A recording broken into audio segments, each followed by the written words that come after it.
Arrest. Handy Proverb over towards the inside, working into the clear. Reputed into third spot on the outside, followed by Leah Norris and then Persian World. 200 metres to go. Cassidy pulls the whip on Handy Proverb and he's speared to the lead. Handy Proverb 2 lengths in front of Rising Fear and Reputed, and Handy Proverb is racing away to win the Derby. It's Handy Proverb first, second Rising Fear, third Reputed. Yes, he's a great colt. He started well in the red at 5-2 on and gave top jockey Jimmy Cassidy yet another armchair ride.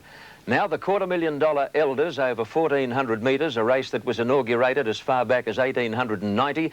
Daybreak Lover became only the 6th horse in history to win this race twice, and probably the first horse in history to come back and win a second Elders after doing a full season at the stud. On the day, I doubt if any sprinter in the world would have beaten this horse at 1,400 metres. Let's watch him.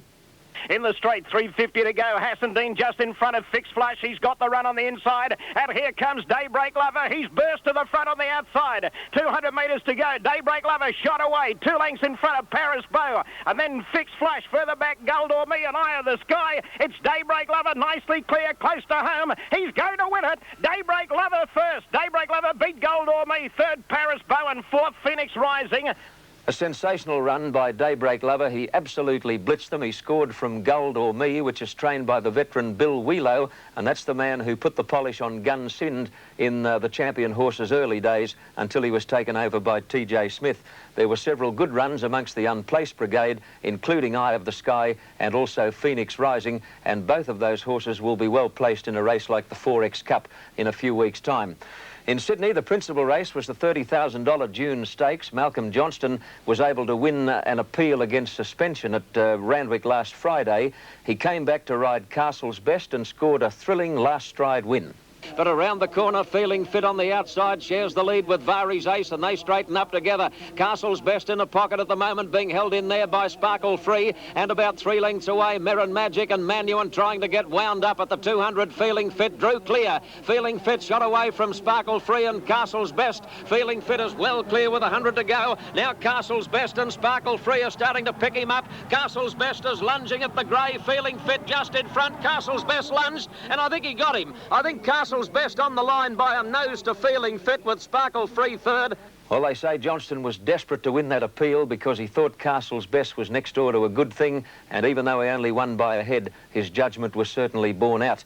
The second leg of the Daily Double at Randwick yesterday was a 1,400 metres welter, and the winner was a handsome grey called French Colonial.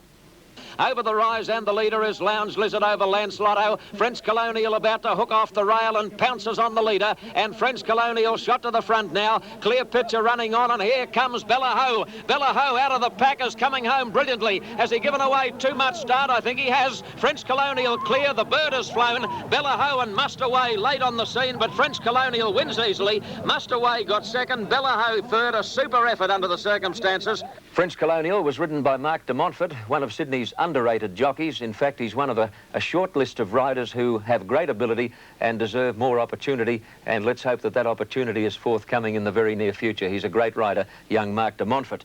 In Melbourne, they raced at Flemington, where the track was still rain affected. It seems as though the rains will never stop in Victoria. The first leg of the double was a 3-year-old event. The Galantic handicap, it was won over the straight 1,200 metres.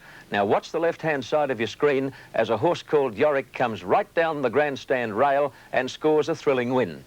And Come Tell, and towards the grandstand side, Stock Avian is the leader now from Accentuate and Yorick, and then Lucinda Lays followed by Zara's Boris under the whip from Maui Breeze on the flat side at the 250 metre mark, and Singing Wonders dash to the front now. Come Tell coming at it, and then Briquillo from Goodwood Lady, and Yorick leads the grandstand side. Come Tell getting to Singing Wonder from Yorick, the grandstand side. Singing Wonder and Come Tell from Yorick out wide as they reach the line. Yorick down the grandstand side. Come Tell and Singing Wonder have hit it together on the flat. Might be Yorick. Alas, poor Yorick. You got him on that occasion, son. A great win by Yorick, getting up in the last few strides. The second leg of the double was a 1,600 metres race called the Provincial Plate, and we saw a terrific 2-horse struggle here between the 5-year-old mare Fiery Wanella and the luckless Queen's Lunch. They're into the straight and down towards the 400-metre mark. Greek Note, a narrow leader from Queen's Lunch, which has gone up stylishly on the outside. Then Celerity Star, Region Fair and Fiery Winella starting to finish on pretty well from Bounty Hustler and Sailing Orders with about 200 metres to go, and Queen's Lunch had raced up now to Greek Note. 2 lengths to Fiery Winella, trying very hard. Queen's Lunch in front. Fiery Winella coming at her on the outside. Queen's Lunch a neck in front. Fiery Winella's going home the better. They go to the line. A bob of the head. Fiery Winella, I think, from Queen's Lunch. That second place getter, Queen's Lunch, has now put together something like 13 minor placings and I think a total of 12 seconds, so he's certainly always the bridesmaid and never the bride. For punters, I think the horse to watch, certainly out of the Sydney meeting, was a mare called Vain Princess, which I regarded as certainty beaten in the Windsor Handicap at Randwick. So for black bookers, that's the one to write down straight away, Vain Princess. Good punting, and back to Max. Thanks, Johnny. Well, I hope you all found a winner in amongst all of those netties. If you'd rather not talk about it anymore, we've got just the thing to make you forget.